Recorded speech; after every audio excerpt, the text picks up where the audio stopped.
Hello, my friends, hello, and welcome once again to Stately Von Manor. And today, it's another action-packed video in my 100 Favorite Books project. My 100 Favorite Books project. I made a list of my 100 favorite books. I made a video about it that's linked down below if you want to watch it.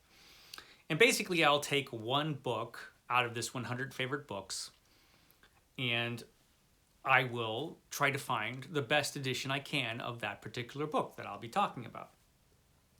And then I'll get rid of all the extra copies that I might have lying around. I mean, in theory.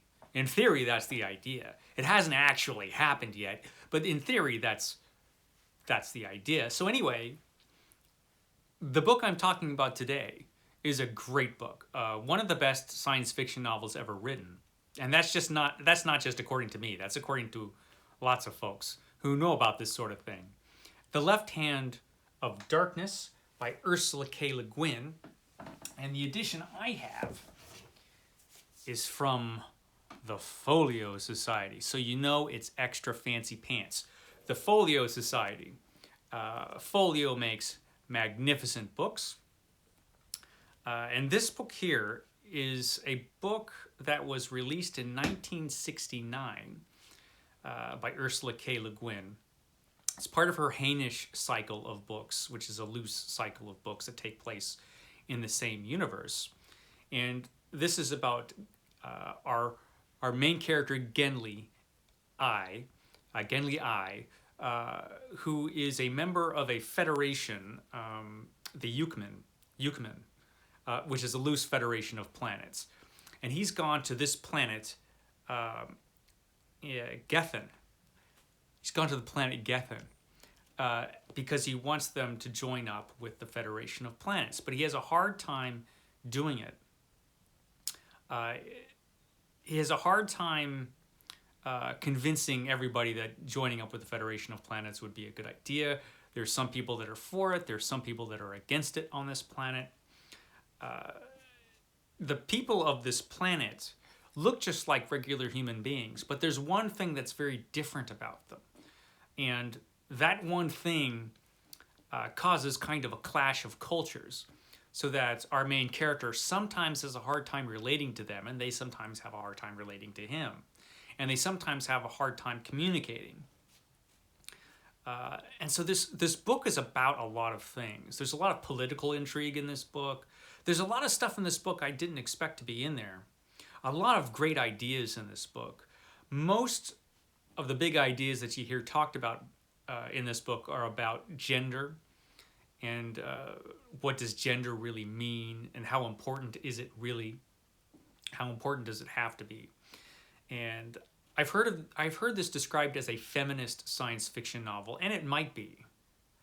Although I didn't really read it. It didn't really read that way to me. But there are a lot of really interesting ideas that are pretty relevant today, and it's interesting to see them brought up in a novel from 1969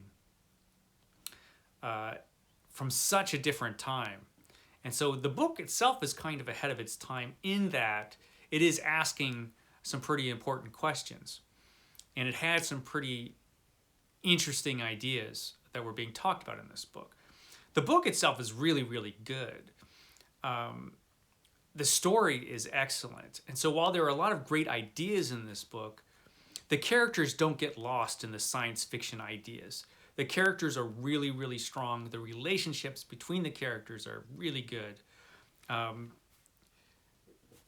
There's a friendship at the heart of this book where our main character has to learn to trust somebody that he initially distrusted and become friends with this person. And so that relationship is at the heart of this book. And it's really, really interesting. And the way it plays out is great.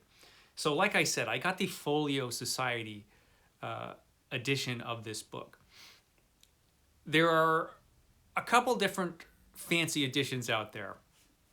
I could have gone with one of two editions, actually, that's made by the Easton Press. They have a couple of them. But this one, for me, this one can't be beat because it's pretty beautiful. Let's open it up or take it out of its box so you can see it. So this is the cover. This is our main character there. That's Ganley, and that is his friend Estraven, the person he has to become friends with. And you can just see the beautiful artwork on the outside of this book. That's the end papers there.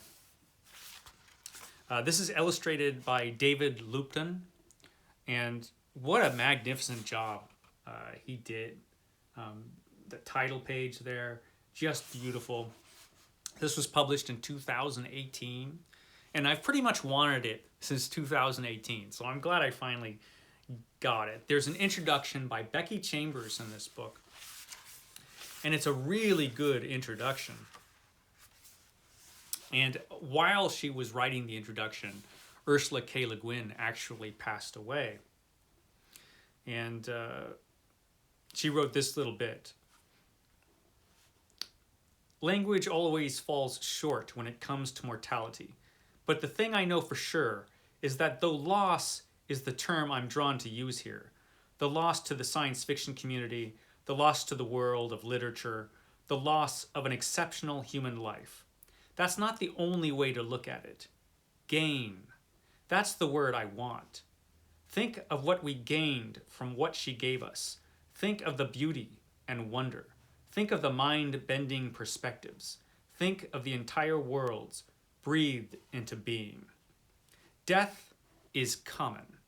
Work that reaches beyond it is not.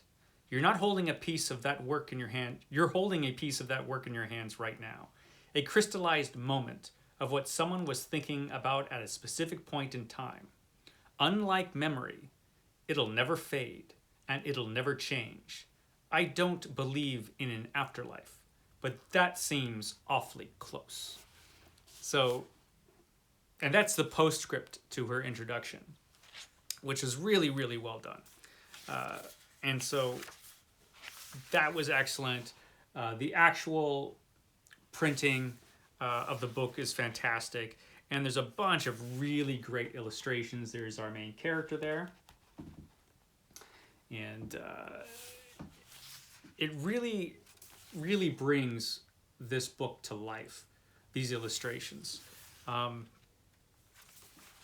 Really, really beautiful, beautifully done.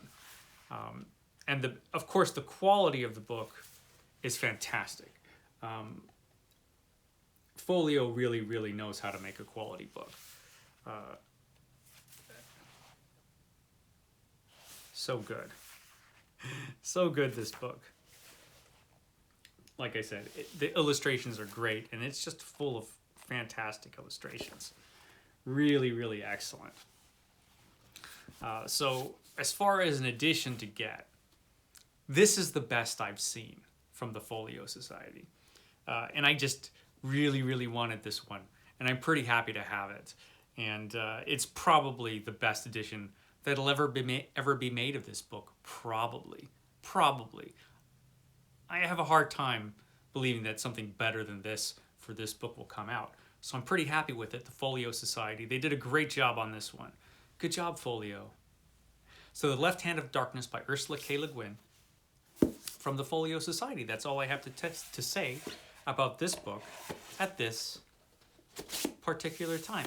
Thanks for joining me once again. Catch me tomorrow. I've got a tag video tomorrow, believe it or not, on a Saturday. So catch me then. Okay, guys, I will see you next time.